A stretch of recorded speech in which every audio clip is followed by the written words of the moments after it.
Hello, welcome to White Birch Tarot and Astrology. I've already forgotten the date. I'm doing this for, let's see, this is June 28th, just barely. It's just barely past midnight here. So this is a reading for Mercury going into Leo, which it's doing today. And as it does so, it's going to be trining, which is a very positive aspect where the energy flows freely. The Saturn and Neptune conjunction at the beginning of Aries. So, Mercury in Leo is interesting because it gives us Mercury's communication. It's also more than that, but it is our words and how we want to express ourselves and our thinking. And it's very creative energy in Leo and also very bold. And we might want to say things that we've been afraid to say for a while. And it's also very authentic energy because Leo is ruled by the heart, or Leo rules the heart. It's ruled by the sun. And it's about our sense of authenticity and showing ourselves to the world. It's also very generous energy because of its connection with the heart. So when Mercury's in Leo, it can kind of transform the way we communicate and the way we talk and the way we want to be seen by others. And it can be very dramatic. It's very passionate. And Leo, I didn't notice how long it stays. I think it stays for quite a while in Leo because on July 18th, it goes retrograde. And I just realized I have the fan on high. And that was probably very loud, so I turned it down. So, it's going to be here for a while. And with that trine to Saturn and Neptune, that makes everything, the artistic sense, the creative sense of Leo is magnified from the Neptune energy. But since Saturn's there also, then it gives us that kind of organized, disciplined energy as well to our thinking and our expressing and conversations and things. So it might be a good time to have a discussion with somebody about something you care about, but just watch out and don't be too dramatic because that can happen. So as I said, Mercury goes retrograde on July 18th, which is going to give us, get to process probably what we've said from now until the 18th of July, process that. And on, let's see, the next day, which would be Sunday the 29th, at least here in the U.S., Mercury is going to be opposite Pluto in Aquarius. And that's interesting. So that's very transformative energy with Pluto. So that can transform conversations, make them very deep.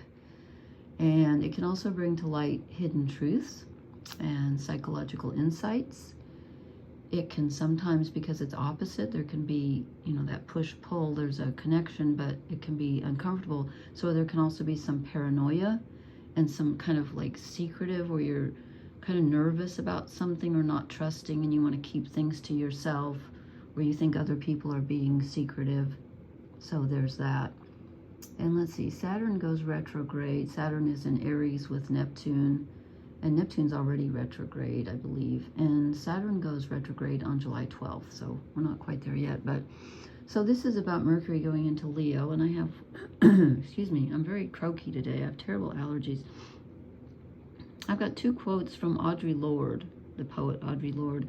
She said, "Sometimes we are blessed with being able to choose the time and the arena and the manner of our revolution, but more usually we must do battle where we are standing." And then she said, "When I dare to be powerful, to use my strength in the service of my vision, then it becomes less and less important whether I am afraid." I may have read that one before, but I like it because of the connection with Leo and the Strength card in the tarot. Okay, I'm using the what are they called? The archetype cards. I've got two sets of these. Where's my, well, I lost it already. Oh, here it is. It's right in front of me. The Wild Unknown Archetypes by Kim Krans, K-R-A-N-S. And I pulled a couple oracle cards just because I wanted something light. I keep wanting something lighthearted, but the energy right now is so intense. But this is really interesting because I just did a 3-card pull. I hope you can see them. And I said, so I'm going to start with what we're supposed to be moving away from, or what energy we're coming out of. Not necessarily what we need to let go of, but where we're coming out of is the Mountain. I thought, well, that sounds good. And I'm just going to read a little bit from the book, because I'm not real familiar with this deck, but I like it. So the key words are grounded in the eternal, steadfast, and uplifting. But there's a bit of a warning here. So it says, this stirs up stoic and regal feelings. I think that's interesting, considering Leo is the royal, you know, the kingly energy, reminding us of the long line of spirits, sages, and gods that made their humble thrones within its snowy peaks. Beware, though, as the mountain can affect us in two ways. It can inspire and enliven us to rise to new heights and peak experience, yet it can also create isolation, competitiveness, and an inflated sense of self. That's really interesting, because Leo rules the ego a lot of times. Standing upon its heights can activate the purist and the perfectionist in us, creating separation from those we deem to be below. No matter how high you ascend, remember that it is within the core of the mountain that the gems, minerals, and jewels reside. If you think it's all about going up, you're following the fool's path and missing the miner's magic. Miner, M-I-N-E-R. Okay, so this is about not getting too arrogant, and remembering that the treasure is at the bottom of the mountain. It's inside the mountain. It's not standing on the peak. Okay, saying, "Oh, look at me." I don't think anybody here's like that. Nah. But I think that's interesting. It ends with, you're going to miss the miner's magic if you do that, because I said, where are we right now? And I get the cave. That's kind of spooky. I don't know. These are right next to each other. The cave is 32 and the mountain is 33. So the cave says the keywords are the sacred center within. Well, that's what it was talking about here. We're supposed to go inside the mountain and find, you know, I would say the heart of the matter. A little pun on the Leo heart there. Okay, the cave says, those who are fortunate enough to find and enter the cave are forever changed. It is a place of potent power, acting both as portal to another realm and a space for sacred ritual and initiation. The cave is a place to return for meaningful retreat, where one can, open quote, see, close quote, the true self in the darkness. In esoteric teachings, the cave is known to reside in the center of the heart. Oh, well, there you go. Leo, heart. Within its walls, the whispers of compassion and self-understanding can be heard. Yet because of its mystery and power, many of us fear the cave and never try to find it. We busy ourselves in the bright lights of the city, while the cavernous and dimly lit chamber calls out to us in the night. Where is your cave? You already know. Return to it and tend the fire. Well, that's really interesting, considering this is Mercury in Leo. Because remember, Mercury is not only communication. Mercury is also the element in alchemy that transforms everything. So this is about going within. Oh, I just noticed there's a female hand and a male hand. Interesting. Okay. All right, the union of opposites that we had last time. So this is, again, about going within and finding out what's really true and getting to the heart of the matter and knowing ourselves. You know, isn't that the, yeah, what is that? The Oracle at Delphi. Know thyself. That's Apollo. That's Sun energy. That's Leo energy. And we end up, and I was, you know, really hoping for a lighthearted reading after that last one. And I drew this. I'm like, oh, come on. I don't know which way this goes, actually. I guess the numbers are at the top and bottom. Or is it like this? I don't know. Apocalypsis. We just cannot get away from transformative energy here. But as I said, Mercury's going to be opposite Pluto tomorrow. Pluto's just hanging around. Okay. So the key words for apocalypsis. The unknown becomes known and guides the way. Okay. Apocalypsis indicates a particularly painful time. Oh, great. One that unfolds when two disparate dynamics occur simultaneously, pulling the psyche in seemingly opposite directions. That's what we had for the last reading, I think. The first is a lifting of the veil. This means truths that have been kept in the dark are revealed. What did I just say about Mercury opposite Pluto? This is weird. Okay. Okay, truths that have been kept in the dark are revealed, seen, and unearthed. There's a lot about unearthing treasure here, is there not? Yes. No matter how relieving it is to witness them come into the light, an element of despair and grief follows. Oh, gee, thanks. The second dynamic is the regeneration, thank you, that comes from the wreckage of the revealed truth. The old narrative breaks and a new story forms. Apocalypsis energy is similar to a forest fire's devastation for the sake of regeneration. The veil lifts and we see who and what has been hiding. From the nakedness of the truth, a child is born. Oh my God, Leo rules the child too. That is so weird. You know, on the sun card, how that child is on the horse.